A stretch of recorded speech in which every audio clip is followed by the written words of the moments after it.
Are you a footballer who wants to maximize your performance to succeed at the top level? My new ebook, Strength and Conditioning 101 for Female Footballers, is now available. For free and instant access, simply head on over to jacobandre.com. Link is in the show notes. The Women's Footy Podcast is brought to you by Fitness Works. With 3 convenient locations in Darwin at Darwin City, Nightcliff and Allawa, these gyms are world-class family exercise centres offering the latest equipment with friendly and fully qualified staff. For more information, check out fitnessworksnt.com.au. Cool. G'day and welcome to the Women's Footy Podcast. I'm your host, Jacob Andre, and today I'm speaking with Graham Tuttle, aka the Barefoot Sprinter. Graham, welcome to the show. Do I have to say good day, or should I do like an American version? Howdy? Should I say I was going to say, what's the American version? I don't know. I was just thinking about that. That probably, you know what? It's weird because America is such a melting pot of so many different cultures that it really depends on where you're from. But it's more kind of become I think the hard part is that you probably heard the quote, you don't rise to the level of your hopes, you fall to the level of your training kind of thing, which is more like a reflection on you fall to the level of whatever your preparation is. And you've probably also heard that, like, when you put if you put a high performer in a group of low performers, their performance goes down. If you put a low performer in a group of high performers, their performance drops. So you kind of sink to the lowest common denominator. And so I think there's a general decline or malaise of cultural integrity where you start to see a regression to the mean, where people just say, like, sup, yo. And it's kind of like that. It's like whatever the least linguistically artistic person, but, you know, it was howdy. How you doing? Good morning. Good day. To tell you the truth, I do use g'day a little bit, which g'day is like an Australian real slang, lazy way of speaking, talk from the English. So the English would say good day. Good day to you, sir. Top of the morning. Yeah, so yeah, speaking of exactly what you're talking about, Australians, you know, like going to the lowest common denominator, then going to like, they couldn't even say good. It says get. Well, all the guys I've mentioned that a few guys are from some Kiwis and Aussies that have come through recently, and you know they start leaving out words. I go, sure as, mate. I'm like, sure as what? You know, right as. It's like, I'm hungry. It's like, hungry. What? What is the thing? You're not finishing the sentence. So it always got me every time. I'm like, oh, this is just what you. I get it now. So. Yeah. Good. And everything ends in O. Servo, bottle-o. Or bottle-o would be like to go and buy alcohol. Servo, go and buy petrol. Yep. Everything ends in O. Yeah, and you'll change the name. So instead of gas, it's petrol. So you can change it to this weird. It's like there's so many layers of control. You have to change and shorten and truncate the names with the hard consonants. So you can add an O after it. It's like, you know, or an IE. I think there's a few of those, but things you learn every time. Well, normally, so yeah, I do say g'day, but normally I'd say hey. So I think hey is more Canadian, isn't it, than US? It might be. I hadn't thought that, you know, yeah, that I've never even thought about that. It's just, hey, hi, how you doing? You know, that's what everyone says here, is they just go, hey, how you doing? And people go, good, how about you? Good. And it's like, just skip that, you know, formality, because no one is ever answering that honestly. It's like, how you doing? I'm having a really rough day, actually. My dog died. Well, no one really wants to say that. I had a big, you know, bee in my bonnet about that like a couple of years ago, where people would say, how's it going? And no one really wants you to say anything else but good. So I started saying, you know, like, so I just started playing around with it to see what people would do, and saying, not necessarily I'm having a terrible day, but just saying, you know, oh, this is going on, that's going on. And you watch their face, they almost panic. Like, oh shit, he wants to talk to me about serious conversation. Stuff. Yeah. Well, that's the thing, is it's unfortunate because there's a loss of depth in the society. But the hard part is, like, don't ask questions you don't want the answers to. And then the other part is, I just stopped answering. I'm like, good, how you doing? Hey, you know, it's like you realize that they're not actually asking you. So when I was first getting out of college, before I really, you know, I was kind of transitioning from hoping to go to some type of a professional school to, like, you know, I have a career that was somewhat cemented. And before I realized you could be a coach or a trainer, I waited tables for a little while, and my buddy gave me this great advice. He goes, people want you to be there the moment they need you and absolutely no other time. And I realized they don't care about me. People go, hi, I'm Graham. I'll be your server today. This is the best bet. And they do this whole show. And I'm like, hey, you know, like, I was just cut to it because I never once told someone my name. And I think maybe once or twice I said someone asked. They just don't care. But it's not that they don't care. It's just that they have other things going on in their life. Yeah, well, I started changing to, you know, from saying, how's your day or how's it going, to what was the best thing about your day? Because my thinking was that would put them into a positive association with me. Yeah. Yeah. saying, and because then they're starting to think about it, actually forced them to think first of all, and then think about the things that they had done that they liked, and then that would associate that with me, and so then they would have a pleasant experience with me. And I find like it wasn't as shocking, but it actually worked really well, I thought, because it really kind of got a still fairly superficial level of conversation, but just a bit more substance to it. Yeah. Yeah. Yeah. It's tough though, because you meet those people who are like, they just don't, they're so primed. I think there's a risk avoidant and a like there's a negativity bias that we're programmed with just ancestrally, but also more like modernly with the, news and the bleeds, if it bleeds, it leads programming, that you get to the point where you're like, people forget to even think about the positive. So they're like, oh, well, they have to go through their day and comb through like, well, what was positive? It's like they can't even find gratitude for the small stuff, So such is life. Yeah, Such is it life. certainly scares a few people. So I think, do you know a few Australians? Mm-hmm. It was so years back, I think 2020, I I got a buddy of mine is Keegan Smith, who's down Oh there, yeah, he's oh man, Keegan. he's awesome. Yeah, and I think his dad was a big rugby coach or something like that at Yeah. some level. But he got me hooked into this mentorship, this year-long business mastermind thing, and it was the guy who ran it was down in Tasmania, which I could never remember if it's Tanzania or Tasmania, whatever it is. But but he shows me and a group of 50 guys, and there's 2 or 3 Americans, and the rest of them were all from Australia.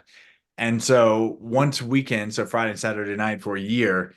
So once a month, I should say, 1 weekend a month for a year, we did a mastermind that started at the United States times at 11 p.m. on Friday night and Saturday night and ended at 5 a.m. So I got to know a lot of those guys really well. And then there's a handful of guys, the guys from the Foot Collective were just out, Andy Bryant and the Foot Collective guys, Mac and Jim, and then Elastaboy and Alfie. So, which Elastaboy is he's they're from Sydney, but I think they're both Kiwis actually, and then they are ended up over now in Sydney. But Jake, who's the Elastaboy, he introduced himself. He's got this beautiful blonde hair, his beautiful eyes, and this like tall guy. I'm like, he's like, oh, what's your name? Jake? And I'm like, I'm sorry, come again? What? Jake? And it was like, is there another A in there, or is it just so it's one of those things. But yeah, so I got to meet a handful of those. They've all just kind of been bouncing through. But I think maybe this because it's such a distinct when you meet somebody from the prisoner colony. There's you do get it. It's very clear, like, oh yeah, I could tell. You got that. You get that the way of speaking. But interesting.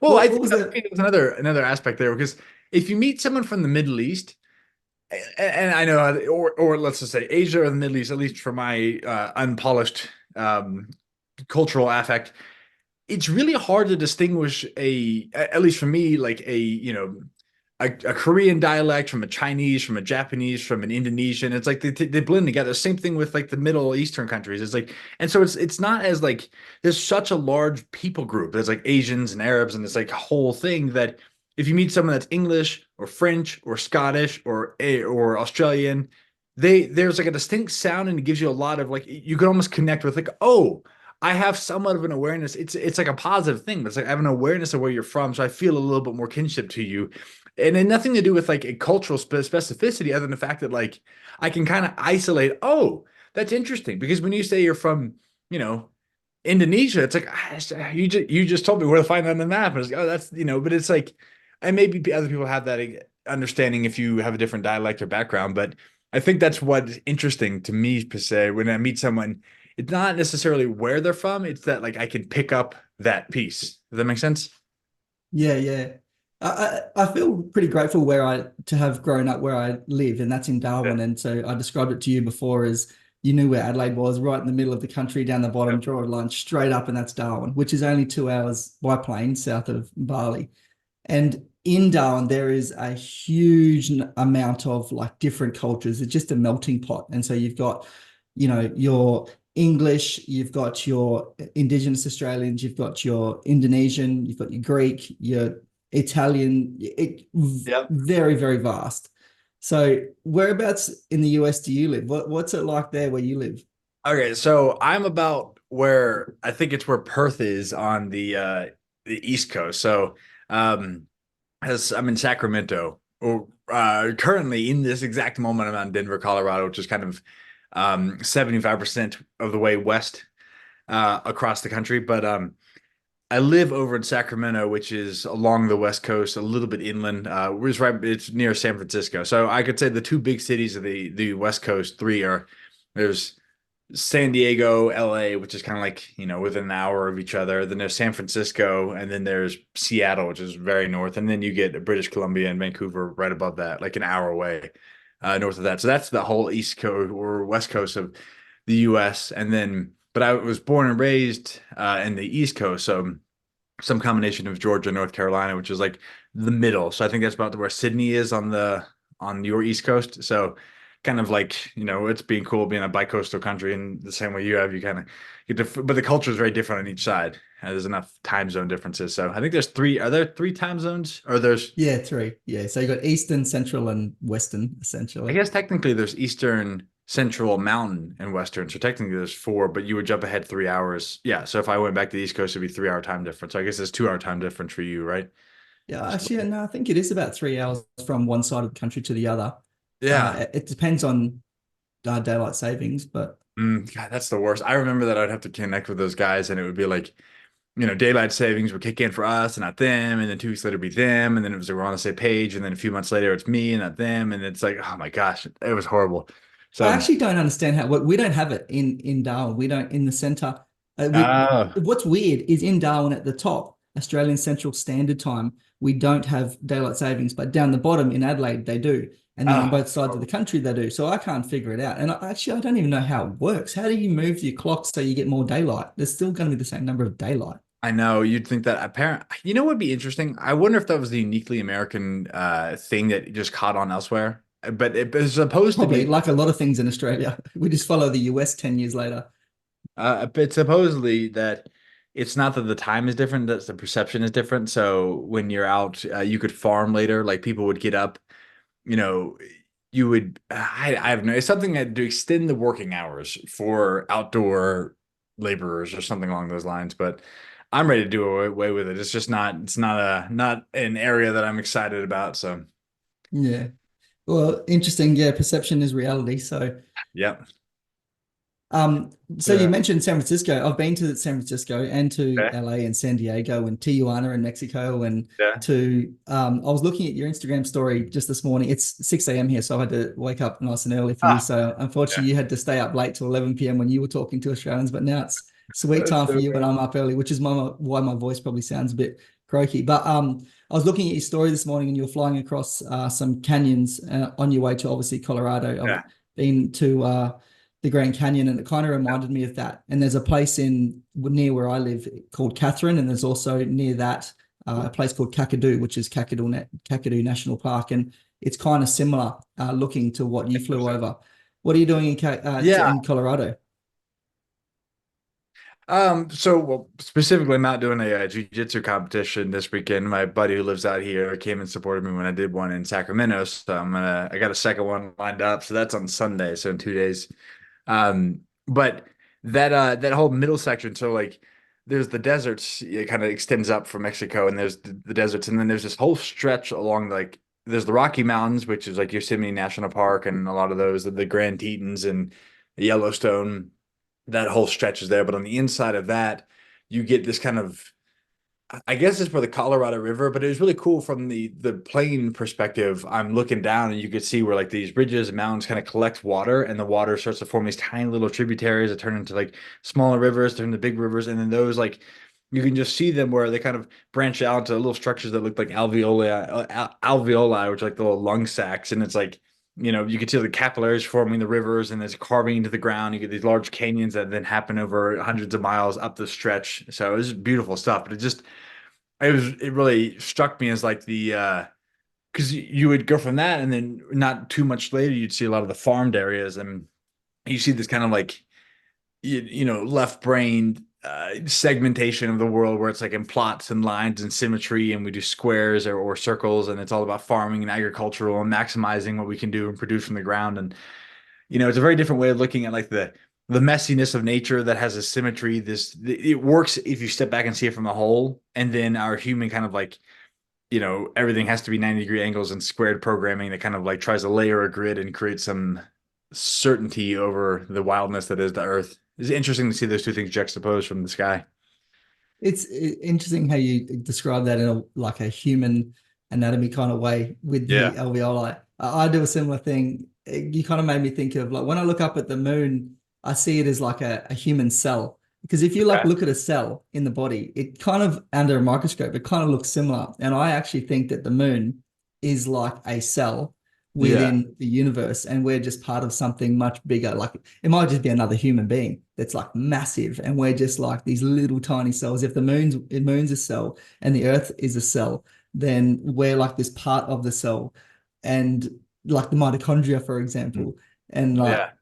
it kind of blows your mind if you start thinking about how big things can get and how small things can get.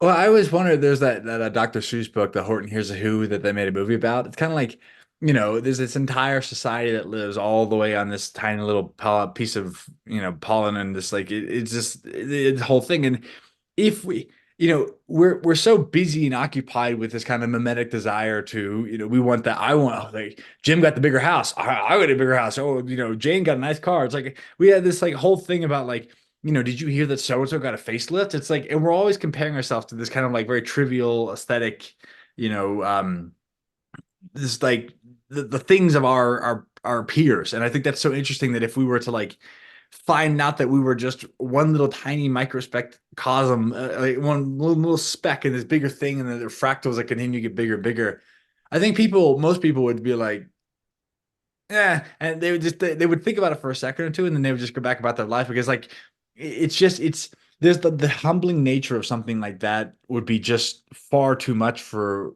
the vast majority of people to really sit with. And it would, I think some people would be like, well, it's weird because it's there's a yeah, you probably experienced this when you travel.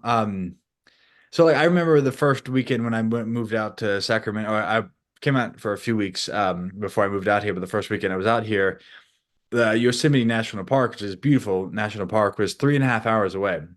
And I flew over, and the first weekend I had off, I was like, I just did a day trip down there. It was 3.5 hours drive.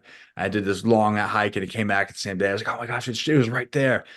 And I remember thinking, I was like, there are so many things that are 3.5 hours away from where I lived in North Carolina that I never went. I mean, 30 minutes was even too much of a stretch. But it's like when you travel, there's like this time preference that shrinks. So like it's only, well, because it really felt like it was, across the country, and now it's just there. It's a hop and a skip, but like how many people that live nearby are like, oh, well, it's 2 hours. Gosh, that's a long way to get up there. That's the whole hassle.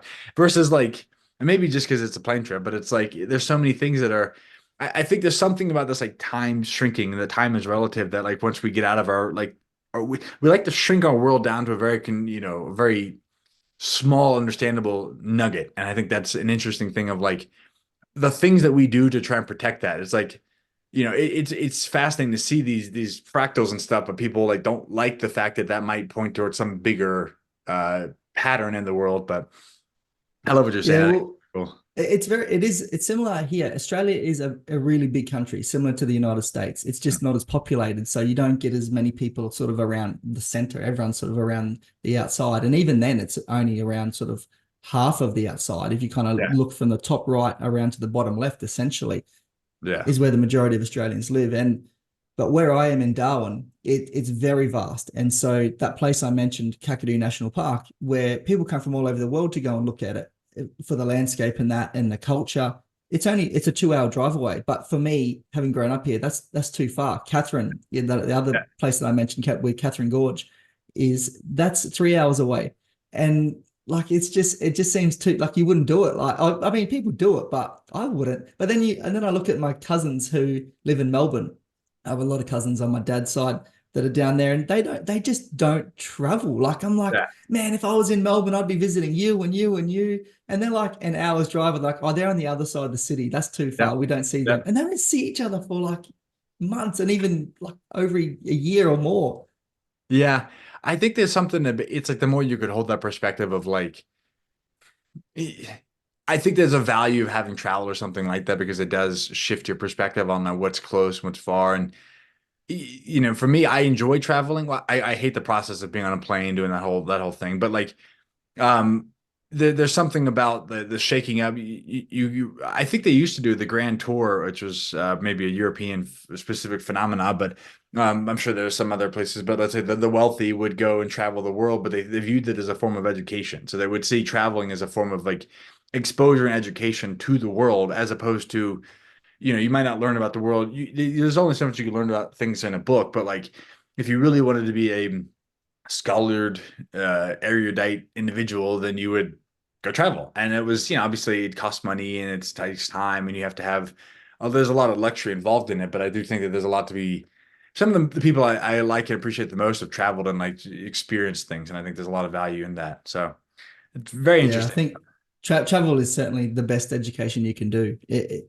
absolutely hands down. And I think when you do travel, you kind of, the thing that I've learned a lot from traveling is that, there are differences everywhere you go. There's cultural differences, there's, religion and different beliefs and all these different things. But fundamentally, everyone is the same. Like whether it's, Catholic or Muslim, or Yeah. it's this country or that country, like fundamentally everyone wants the same thing. Everyone is essentially the same.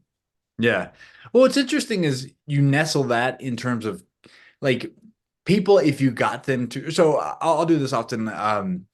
I'll do like office hours for people I work with, or I'll get on a call if someone's interested about a program and I'll ask them, so what do you want to do? And it's like, there was this, and I think Lex Friedman said this once where he thought he viewed slavery as like everyone starts off as a slave, but then like people who develop, who quite throw off the shackles of like the societal narrative of your life, so to speak, and just sort of think for themselves. But if if you take that narrative and start to think about this experience of like you become an individual. I think we often think like, oh, kids come out and they're like, we come out as mush balls that are just looking to everything around us to develop. And so you can look at what's interesting in some societies more than others, encourage an individual ideation.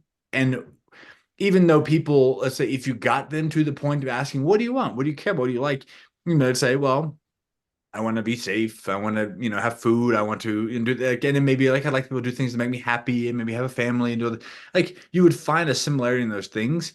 But the degree to which someone's ever felt the freedom or the space to actually think about that is I think that's where you find the culture. And even in like, let's say, society like the United States, my fiance and I have been watching the show The Wire, which is like it's like 20 years old, but it's it kind of, it's a investigation into the drug scene and the ports and like the working class of Baltimore. And it's like a lot of these guys in the hood, like they just, they are, when there's poverty, when there's an inability to like think, then you're in the survival mode. So it's like the cool thing about travel is you see that A, the human problem is ubiquitous, like everyone's suffering and struggling, and then B, it makes you really appreciate what you have in terms of either education, the ability to think for yourself as an individual, and then like, and then you start to just have a greater depth and awareness of like potentially how to move the world towards a better place. I think that's things you uniquely get from travel, which is missing in most people from a experiential development. Yeah, and when you come from countries like Australia and the United States, when you go to travel, for not for everyone, but for the vast majority, you realize how lucky you are. Like you are so privileged. Yeah. Yeah. Well, and it's like they're so, just having a juxtaposition of the opportunities that are available to you, just certain things like rights from the rights that are inalienable from, let's say, a god, so to speak, versus a government or a king. It's like that branch of like you exist, as an individual, not just as a vehicle of the state. Like those things are very unique and they're not evident. If you look at the course of human history, those are non-evident ideas. And I think when you take them for granted, the ability to take those things for granted is the ability to both have something and then forget about it. Like that's a privilege in a sense, which is such a shame because there's so much to get squandered in that, because like you just, I think most of the social justice now, and there are some that's well-intentioned, but a lot of it that's geared towards an externalizing of like, who says we're right? It's like the question of even thinking about like the presuppositions you're making to even think about the stuff of is like other people don't even have the freedom to do this because they're trying to find, like food and shelter, and they're dealing with oppression from like a real tyrannical government. It's like there's so much of that it like that's I think is an amazing thing when you have so much excess energy in a system that's worked so well that you can then start to criticize the system itself. Like that's something that's a privilege for sure. But I go to a massage therapist, and this guy is yeah, awesome. He's like just knows more about the human body than anyone I've ever met. And just because, like he's working on people's bodies, he's touching a body from 9 to 5, 5 days a week, most weeks of the year. And he says you get into some really cool, deep conversations, when you're just sitting there for an hour talking, having a massage. And he says, don't spend too much time looking at your belly button. And I don't actually still really know what he's talking about, but what he's ultimately saying is that when you are in a place of some kind of privilege, or you've got stuff in life, you've got all the basics essentially, you then start to look for things, and you start to create like almost issues in your life, and you can then sabotage yourself. interesting. I guess that's the navel gazing talk about, because it is like the act of navel gazing. You're looking down. You're not looking up. You're just kind of like looking down at your little belly button and like comparing it to what, I don't know. But that's an interesting. It's a fan. I want to do some research on the etymology of navel gazing. I think that's such a funny term. I've never heard of that. So yeah, I'm glad I brought it up because that's obviously what he's talking about. Yeah. Yeah, navel gazing has got one of those that's along like, it's one of those things you can waste a lot of time navel gazing. But I don't know where that comes from. That's And the thing too, like when I went through like difficult times in my life, I kind of realized that when I looked up, I found it really hard to be upset. And I think when your chin is above parallel and you're looking up, it's almost really like, try it. Next time you're sad, don't look down, which is the natural tendency to want to look down. Like actually like lift your chin above parallel and slightly gaze up. It's actually kind of hard to be sad. Yeah. Well, I think you're confronted with things like the sky, clouds, trees, birds, just like the upper part of the hemisphere. It's like, or not the hemisphere, the atmosphere. Yeah, no, I like that. That's a good little rule of chin. We'll call it the rule of chin. Speaking, wait, go back. So why are you going to call it the rule of what? Chin, the rule of chin. Oh, chin. Oh, chin. Yeah, Sorry, just like, the rule of chin. If you're a speaking of the stat, accents. chin up. All right, well, that's a British thing. Chin ups or something like Chin that. up, chin up. Oh, that must be, yeah. Chin up Oh there. man, I'm having like a lot of epiphanies today. Full circle. Well, let's get into like barefoot sprinting, because this is stuff that like I love barefoot stuff. I'm a ex beach sprinter, so you've met a few Sydney people. I'm sure they were into surf lifesaving, which is I was into, and I did beach sprinting and flags. Beach flags is the most random, weird event you could ever do. You lay on your stomach in a pair of Speedos on the beach and face the opposite direction to the direction you're going to run in. And then the guy says, you place your hands one on top of the other. And then the guy on the start line, and you've got to have feet together. So they'll say feet together if anyone doesn't have their feet together, because you can start to twist. And then you put one hand on top of the other. And then the starter says heads down. So you put your chin down onto your hands, and then they blow a whistle and you get up, turn around, sprint 180 degrees back the other direction, 20 meters, and dive for a little bit, about a 30 centimeter long piece of garden hose that's in the ground. And there's a line of them. And it's like musical chairs. So you knock out one person at a time. And we have national championships in surf lifesaving, and beach flags is one of the events. And I proudly, as an under 16, made the national semi-final. So I was in the top 20, missed out on one flag to make the final. And that's my claim to like athletic prowess. But as a result of that, running on the beach and different beach terrains, I did a lot of barefoot sprinting. So as soon as I seen the barefoot sprinter come up on Instagram, I was like, need to follow this guy. So how did you get into it? I did not know that was a thing. You learn something every day. That is so bizarre. Huh. Wow. All right. Sand flags. Okay. All right. Yeah. So what led you to getting into barefoot sprinting? Why not shoe sprinting? Why not ASICS sprinting, Nike sprinting? I'm being a little bit silly, but like what led you to barefoot sprinting? Well, let's say during when the pandemic kind of shut down a lot of stuff, I was very fortunate to live nearby a university, and they had this massive turf field, and at that time, that was a few years into this journey of starting to like pay attention and kind of bring a little bit higher resolution view to my body. I had a lot of pains and ankle sprains and plantar fasciitis and other issues going on. And so, I started to, step away from some of the traditional, trying to just lift heavy and just move like powerlifting or Olympic lifting. And, again, I wasn't that strong, so it wasn't like I was super successful from that, but my body was starting to really ache and feel the wear from that. And so then I kind of got to the point where I was just interested in trying to learn how to feel things and like feel how to move. And so I just started to develop, run, and we'd go out in this big turf field. It was multiple, I guess that you'd say multiple rugby fields wide. It's just one solid turf field. And so I had this track and just started to, work out and found that it was just running was good. And I was in minimalist shoes and we just kind of take those off and it just felt good. And what I realized is that the more, I was wearing minimalist shoes for a little while at that point too, but the more I started to do it, you realize like you get a lot more feedback. And I felt like I was faster because especially on turf when you'd run and you wear shoes, you kind of slip a little bit. You'd have socks in the shoes that would slide, and you'd have your shoes that would slide. And I just felt like I could grip the ground, I could feel. And to me, it just felt really natural as a way to like understand how to run because I could feel everything. When you get all the feedback, you can really make fine-tune adjustments. And so for me in this process of learning my body and learning to reconnect with tissue, it was like, oh,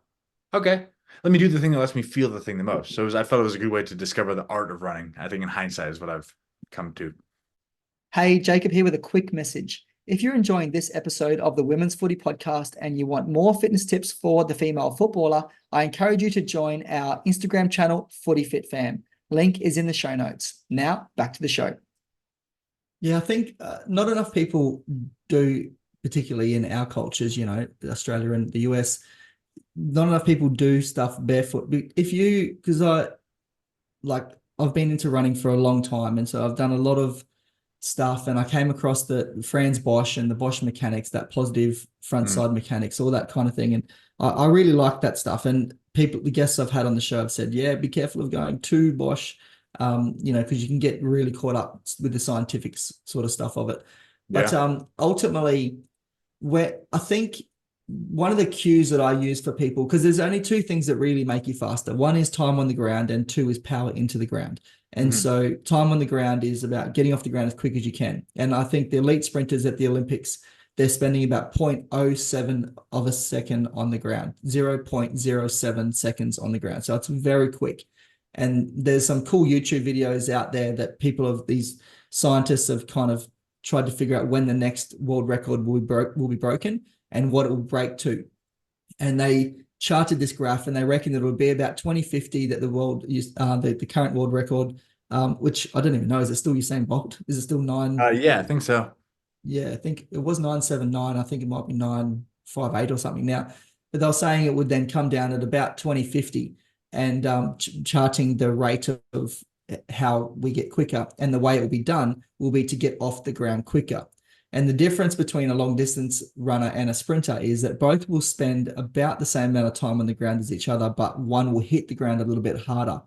And that's because a sprinter is going to have more knee drive, lift their knee up higher, hit the ground harder because they don't want to conserve energy. They just want to get there as quick as they can. Obviously, long distance runners want to conserve energy. But if you look at runners from African countries, they are really quick on the ground. They just have this really nice running style. And I truly believe it's because generally a lot of people from that country are running around barefoot. So the cues I use often are, pretend you're running over rocks, running on a bed of nails, running on broken glass, so that you get that quick, instant foot strike. And if you do run around barefoot, particularly on less than ideal surfaces, then like an athletics track or nice soft grass, then if it is sort of rocky and dirty, then you are going to get off the ground quicker. So I think it leads into way better running mechanics by running around barefoot. Yeah.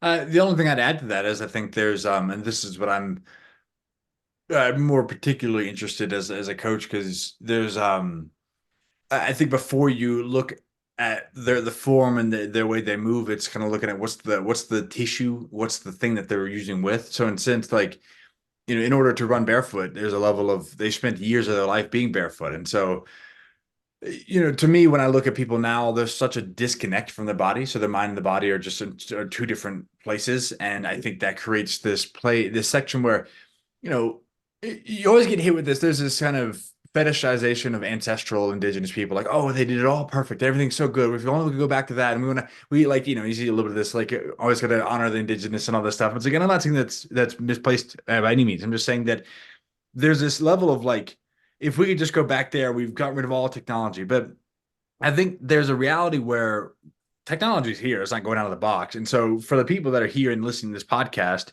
maybe we can make a better world for like the next generation, but it ain't going to happen, for you and I, and how do we go back to that? And so I look and say, well, what does it look like to be someone that's dealing with pain right now? How can you address that? And it's like, well, we go back and we developed from nothing. We were mush balls as kids, and we kind of developed at a certain path. And that started with, being able to develop strength in the core, to be able to segment the core, to be able to stand and put pressure through the feet, to be able to balance on our feet, be able to walk, jog, stumble, run, jump, etc. And so those thousands of steps every day, and then return to like millions of foot contacts over the span of decades, that developed our tissue. And so I think when you look at these African runners and some of these people that run beautifully, when they hit the ground, they're not like, the tissue they're using is not a muscularly dominant tissue. There's a system that creates a integrity with the entire body, everything from the plantar fascia at the bottom of the foot all the way through the fascial lines, which is this connective tissue that wraps around through your ankle, your lower leg, knee, thigh, hips, pelvic floor, all the way through your spine, your shoulders. It's what allows us to throw, it's just how every rhythmic, repetitive movement works on this fascial lines. And to me, what I'm interested in is like, how do you start to develop that again? In a sense, how do you create tension and integrity in that system once you've gotten, we didn't get that 10 years, 15, 20 years of being kids, playing barefoot and kind of running and jumping around with a fully integrated system where they didn't have something like a screen or something taking them out of their body and putting them in their head. Okay, so how do we go back to do that? So that's why I think barefoot is great, because it helps you feel that, but it also, if you do it at a lower intensity to build up, you develop some of the integrity in your fascial system. And then that's where you can start to focus on like, okay, you hit the ground, but you're hitting the ground and it's effortless because you are, I think the cues you're using are perfect. And I think there's layer on top of an existing system really well if you, build that back up. Does that make sense? Yeah. I like to use the analogy, what come first, the chicken or the egg? And you could argue till you're black and blue in the face over which one came first, the chicken or the egg. But in terms of strength and conditioning, there's no two ways about it. Its strength comes first. And essentially that's what you're saying with the building up of the tissue. You need to have that strength that's going to underpin what you're going to ask of your body in the conditioning. And conditioning is sprinting, repeat sprints, agility, speed, endurance, long distance running. It's all of it. The conditioning is all that stuff that you essentially do on the field or on the court. Yeah. And you need to have that. And I think people do get caught up with like, oh, well, I can't do that anymore. And that's it. That's it done for the rest of their life. But we're so adaptable as humans, even our brains, like what the book up here, like the brain that changes itself, like there's the body can do anything. And so just because you might have done it as a little kid, maybe you didn't do it as a little kid, but you haven't done it, say you're 30 years old, you haven't done it for the last 10, 15, 20 years. And there's no reason why you can't go back to that. I'm fascinated as well to see what you come up with in terms of how do you get back to that as an adult? Well, I think the first part of that is creating a broader definition of one of the terms you use as strength. So when people hear strength, we've been we're very muscle centric. Well, and I'm not saying that's a fault, but most people think of strength, they think of muscle. I'm going to go in the gym, I'm going to be strong. Well, what does that mean? How strong are you? Okay, well, generally going to think, can I lift up? How much can you bench? Can you squat? In the olden days have been, what stone could you pick up? Could you carry this? Could you wrestle?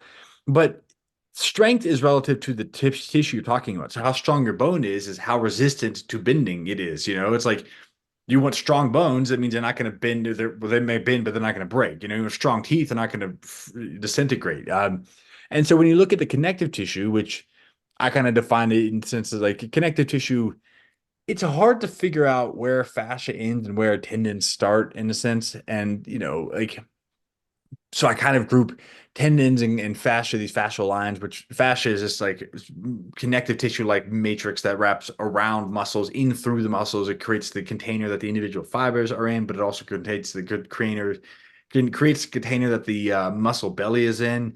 and it kind of connects and conjoins this, and it runs across multiple groups of muscle. The strength of that tissue is defined by two things: how pliable it is and how durable it is. And so if you look at the pliability in some capacity, that's like, can it stretch? What range of motion does it have? So it moves like around 3 millimeters per second. Can you slowly stretch like a plastic bag and try to pull and restore range of motion?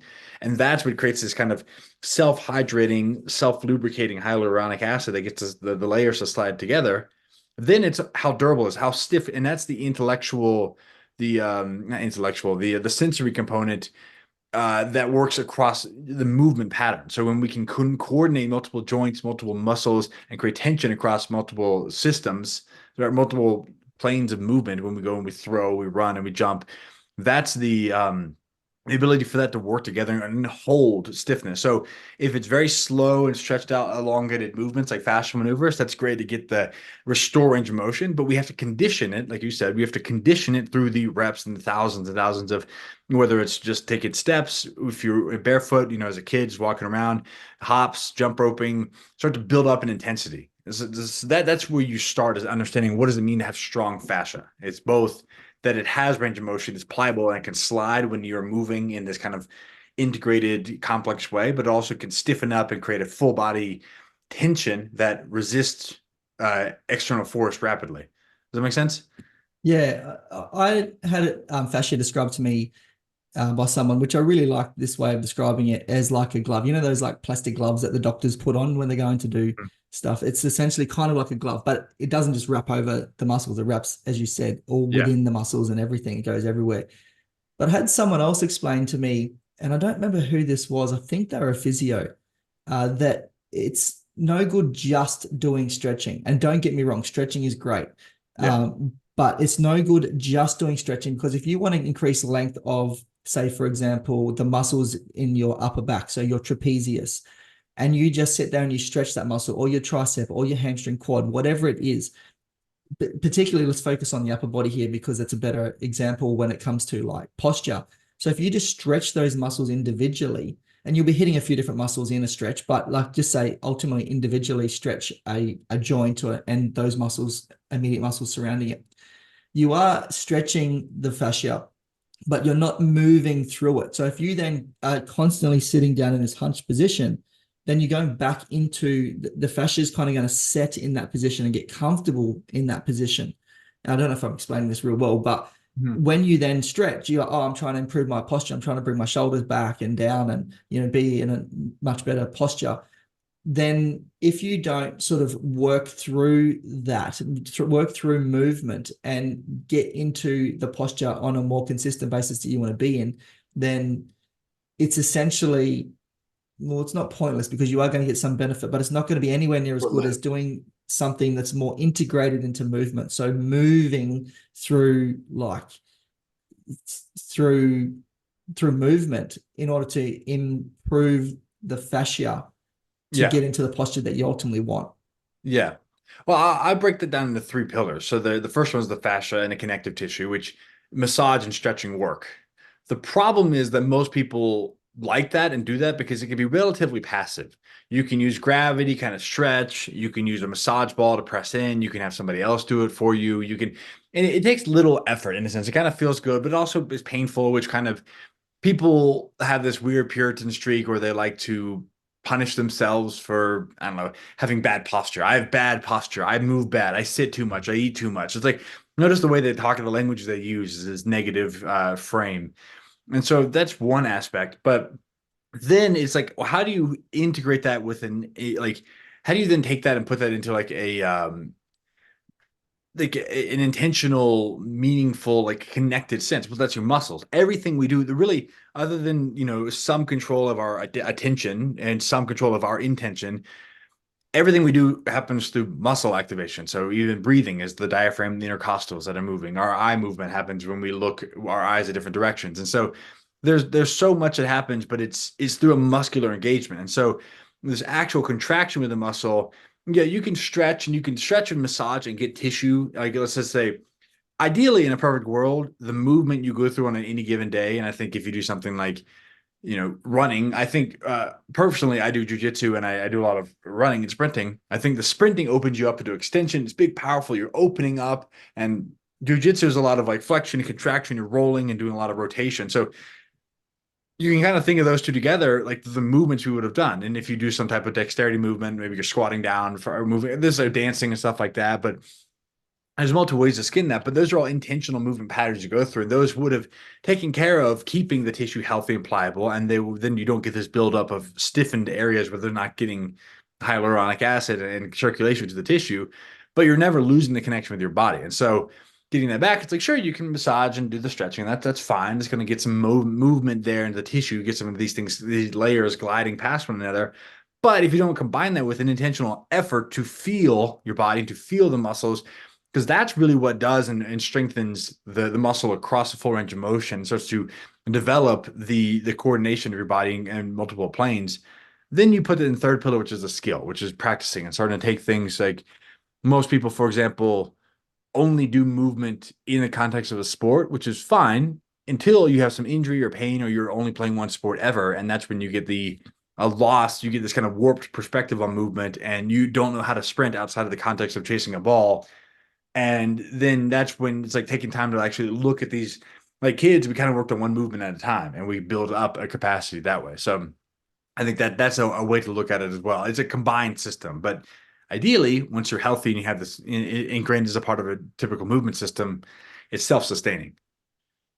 Yeah, and I think it can be hard to get buy-in with that, to convince people that, you need to be doing some of this sort of end range strength, because, ultimately, not only are you going to increase your mobility, flexibility, which is then in turn going to dramatically reduce your risk for injury because you're just going to be bulletproof. It's also going to improve your performance. And people just see, what they've seen for the last 20 years. And that's like, let's go and do a heavy barbell back squat and a deadlift and those traditional weightlifting moves. But you try and incorporate some stuff and they go, oh, that looks crazy. I don't know about that. That's going to bust my back or bust my knees out. Yeah. It's what's a shame because in some capacity, it's like we have this correlation between squats, deadlifts, and as like, oh, that's strength training. But it's like, well, you don't think of a snatch, like Olympic weightlifting snatch, as just a strength training movement. You think that's a sport specific movement. And so in the same way, doing a barbell back squat or a barbell bench press, that's a sport specific movement for powerlifting because there's nothing natural or functional about, finding something and putting on your back that's evenly balanced. Cause like, where would you have done that? You would have maybe if you like lean over and put it on your back and carry it, we can carry and do that kind of stuff. But there's a way, once you have a connected body, there's things that work with your body. I'm a huge fan of sandbag training and starting to think, and I think, this is more like the martial arts community where people that take that more seriously need their body to function. And so you see a lot more rotation and clubs, maces and kettlebells and start to swing and rotate and sandbags. And like, if you get down and you pick up something off the ground, and there is something to be said for lightweight moving to a full, long stretch out range of motion. I think that's the most ideal way to stretch in some capacity.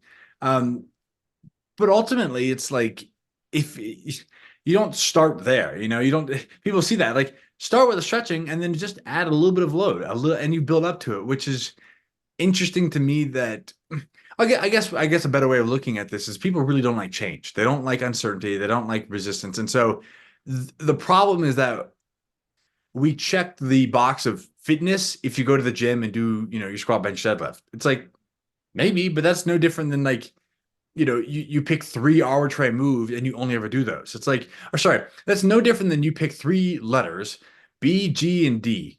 I'm only going to say words that start with B, G, and D. It's like, okay, well, you can probably say a lot. Boy gets dog. Boy grills dinner. Like, you can probably say a lot of stuff with that, but you can't say anything that starts with an M. And I think when people start to perceive language and movement as the same thing, movement is just our physical language. Language is just the expression of our internal thought. And then you parallel that to the third aspect is emotion, like our spiritual element of what you're able to feel and express from like a deeper sentiment. You see the impetus and the value of like, oh, maybe I should try something else. Or another way I think about this is music, right?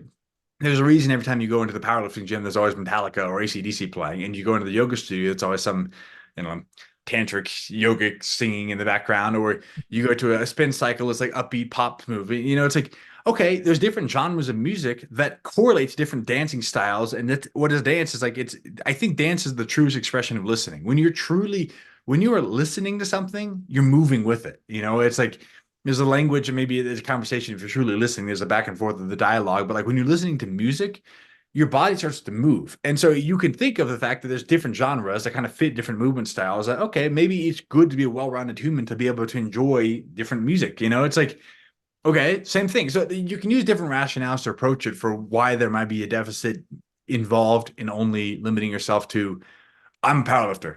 Like, cool.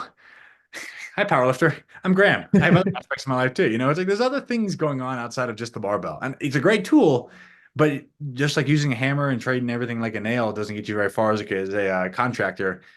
You know, trying to fix everything with a barbell, not going to be your best option. Just saying.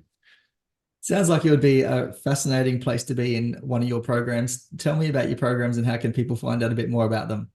Well, I think I outlaid the beginning, which is I break things down into like the three pillars. So in a sense, there's the fascial pillar, which is just exploring the nooks and crannies of your life. And I don't know what the government system is like in Australia, but in the United States, we have these three different aspects. So there's like there's I guess technically there's the Senate and the House of Representatives. There's the president. There's the Constitution. So you know, I kind of think about it, it's like getting into the joints. Well, in the Senate, every state has equal amount of votes, no matter population. In the House of Representatives, the bigger population states have more votes.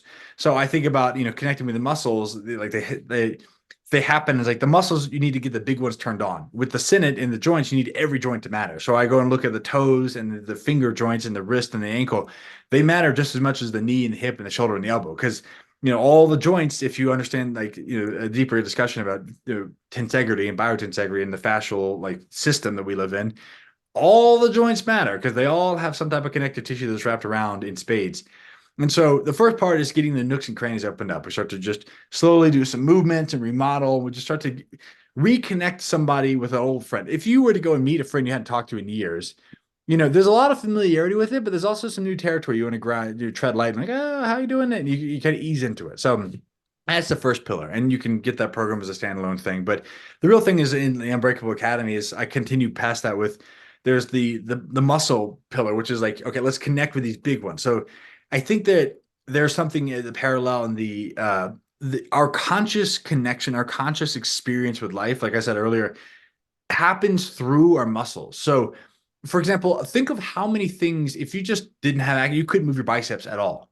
How much your life would be phenomenally like so different. It'd be crazy. You'd have to move and you just couldn't, you'd have to pick it up and you just couldn't, you know, you couldn't move your biceps. And so everything, if we don't have access to any muscle of our body, and there's some muscles, I don't know how to contract my supraspinatus, for example. So that's why you focus on the big ones, but like your biceps, triceps, delts, rear delts, pecs, lats, obliques, core, psoas, glutes, adductors, quads, hamstrings, calves, tibialis, and then your foot flexors, I'm assuming, are probably in there too. But if you don't have access to that, you've lost the conscious engagement with life. And so being able to, but the messy part of that, and I think what you said earlier is, you said it well, people don't like doing that because you think about sweating. Sweating involves effort, and effort is tough because it's effortful. It doesn't mean people conflate hardness with effort. Like you can go do something you can make something hard without being effortful. And that's, you know, people stress about it, anxiety and all this stuff.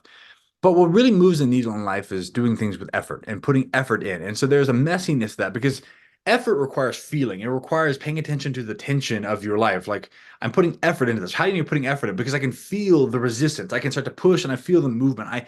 I am ingrained and intimately aware of the process that's happening. And so, you know, you start thinking about this as like that effort pulls sweat out of the body. And that's an uncomfortable, like you probably know this, whenever you start working out, there's the first 2 to 5 minutes where you're like, okay, I'm fine. Oh God, I don't know. All this internal friction is coming up in your life. And then all of a sudden you break the sweat and you're like, oh, okay. And it's that barrier that like people, the worst image of this or the analogy is like people go to physical therapy in their plain clothes, like their jeans and their work shirts. Like go in and fix. No. You're coming in. You're gonna sweat, brother. We're gonna put some effort in it. We're gonna make some change. Like don't come in here with your jeans and your work slacks. And you got a 15-minute break from work. Like, we're gonna sweat, and it's like there's a messiness involved. We're going to get like, there's like an intimacy in that, which is, I think, interesting why they, the old school gyms, at least in the pure, like the post enlightenment stage, would separate men and women, and a lot of, like, there's a level of like intimacy involved in like exertion and putting that in there. So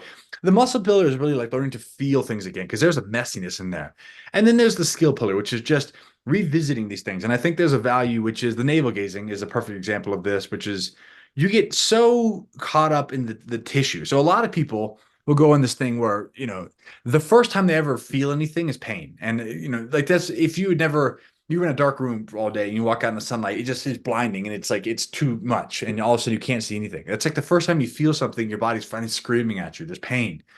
And so the difference between understanding noise and a signal is being able to listen and pay attention. So as you go through and you begin to pay attention to your body, you're able to pull apart all these different stimuli from your body and feel these things. And so the skill component of that is like, okay, let me go in and practice these patterns, because you have to remember that you're pulling your body out of this navel gazing thing. Well, I guess maybe more context. When you feel that pain, it can be very quick to say, I've done something bad, I'm wrong, I need to go and fix it. So they go into this like rehab, focus on my tissue. I'm just working on my ankle, or my wrist or my back. And they get really obsessed with this one area, this one thing. And then it becomes the language they use. I got a bad knee. I got a bad shoulder. It's super weak. It always, and they're describing it as though it's not them and that it's something different and that it's a problem. And it's like, okay. And that's fine, because at first you do need to get reacquainted with your friend. You do need to get back in touch. You do need to feel things. But eventually you have to learn that your body works in the context of a bigger reality. Like you have a purpose for your life. You have to get out and go and do. And so if you can't find a bigger purpose for your life, that will push you along this process of learning to trust, learning to embrace fear as the path of moving forward, learning to connect with, let's say, something outside of yourself that's worth sacrificing, so to speak, your tissue for, then you're always going to see this, you see a liberal masculine dichotomy here as well. You start to say like it's kind of reducing harm. I always reduce harm. Oh, that's bad. I need to make sure everything's filtered and perfect. I need to make sure I don't do anything that's bad for my knees. Running barefoot. What if I step on this? It's like, okay, sure. You're always going to have a what if about what could go wrong. But that mindset is a contracting one. It's a navel gazing. You end up kind of curl back into a fetal position, trying to go back inside your mom and say, take care of me because the world's too scary.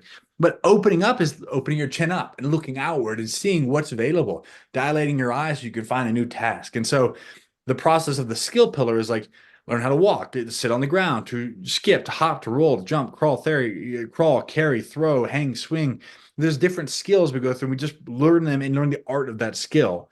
And then the last portion of the academy, last half, is this program is actually just put that together. So like once you've gotten the fascia and connective tissue moving, you're able to connect with your muscles and feel these things. Once you practice the skills and embrace some of that fear, now let's put that into work. So that's the process of like really trying to reconnect someone that, either they've been sidelined by injury for too long, they've gotten rusty because they gave up on sports because they got burnt out because they only did one thing for too long, or they really never had a chance because somebody, like I was a late bloomer. I never really got much into athletics until later on because I ran track and cross country because I had poor eyesight. I never really was given a chance to connect with my body outside of a limited, fragile perspective. And, I was like, there's just got to be a way to make this everybody has a body. Everybody has a body. And so it's like, it shouldn't be complex to be able to move well and be healthy. So that's what I'm trying to break down and distill as a path to get back into that. So eloquently described. And how can people find out more about you if they want to know? The Barefoot Sprinter everywhere is probably the best. I think it's YouTube, Instagram, TikTok is the Barefoot Sprinter. And then the thing I'm really interested in, I am doing more now, is I get this blog I write. And I've done it for a year. I did I did 3 to 5 pieces for a year. I'm coming up on like number 240 or something.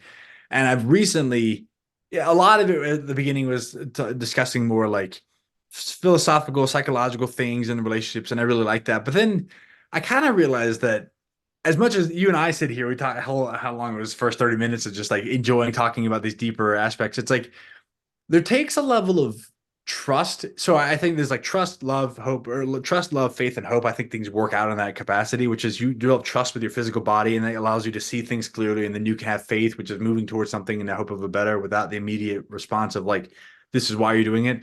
And then hope is just even be able to dream. And you can't dream. You can't think philosophically. You can't think about these concepts and like wonder and look up with your chin if you you don't even know where you're standing. And so I think it's like, what do I think there's, at least in America, one of the places you put your money in a bank is called a trust. It's like, well, it's physical. It's a location. Like all kids develop trust with their body. And so you got trust. Once you can trust that, hey, this is the ground, these are my feet, this is my knees, this is where I'm planted, and I can trust this, then I can take my eyes off of it. And then that, like, to me, like seeing and looking is like, okay, let me look around, let me see things, let me find an attention. And so let me work towards that. I see that over there could be a good place to go. I don't know if it is, but I have enough things that could signal that it's probably there. So I'm going to move in faith. And so this action happens in that. But then it's like the combined effort of those things. Why did you choose that direction to go in? Well, because of a worldview, a conceptual reality of things, something like, a way that I could perceive the world that otherwise isn't real right now, that maybe could happen with the combined effort over a lifetime. So, that I think, I realize I just went on a tangent there, but the point is the fun conversations that we can have are because we have a grounded sense of self in our body. We have a sense of understanding. We're like able to see, and like you look at things and you go, oh, that's interesting. You're seeing something clearly, which is not like it's just a planet. And they said it's a cold rock out in the middle of nowhere. And it's like, or maybe it could be like, like this, the left right brain of like thinking and kind of in harmony of like, it's not just this, the left brain, great conversation. Ian McGilchrist did some stuff about hemispheres, but left brain jumps to conclusion, the right brain opens to a possibility.